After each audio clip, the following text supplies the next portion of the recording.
The Boy Who Grew a Forest from Peanuts. Today's story is about a little boy who loved plants so much that he helped farmers, protected nature, and changed millions of lives. His name was George Washington Carver. George was born in the United States more than 160 years ago. When he was very young, life was difficult. He didn't have many toys. He didn't have many books. But he had something just as special: nature. He spent hours walking through fields and forests. He looked closely at flowers, leaves, seeds, trees. If one of his neighbors had a sick plant, George would try to help it grow again.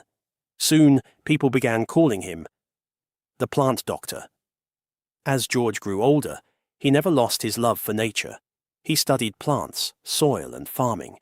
He wanted to answer one important question: how can we help farmers grow healthy crops without damaging the land?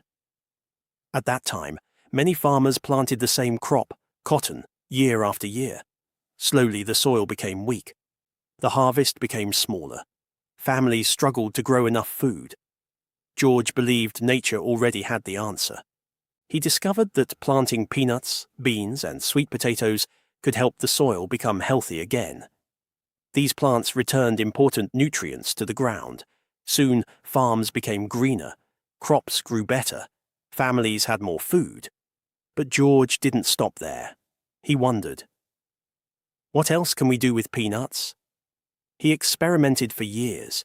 He created new ideas for foods, soaps, paints, paper, dyes, and many other useful products made from plants.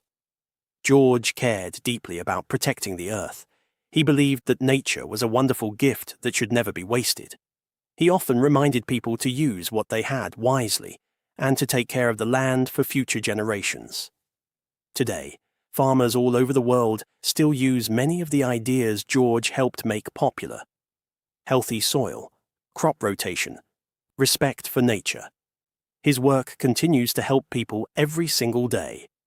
George reminds us that sometimes the biggest changes begin with something very small: a tiny seed, a simple question, a curious child who loves learning. Now here's a question for you. If you could grow anything in a garden, what would you choose? Would it be fruit, vegetables, beautiful flowers, or perhaps a giant tree that gives cool shade to everyone? Today's power word: stewardship. Stewardship means taking good care of the world, the people around us, and the things we have. Your mission for today: go outside and carefully look at one plant, tree, or flower. Notice 3 details you've never seen before. Then think about one small way you can help take care of nature this week. Remember, when we care for nature, nature cares for us. I'll see you in the next story.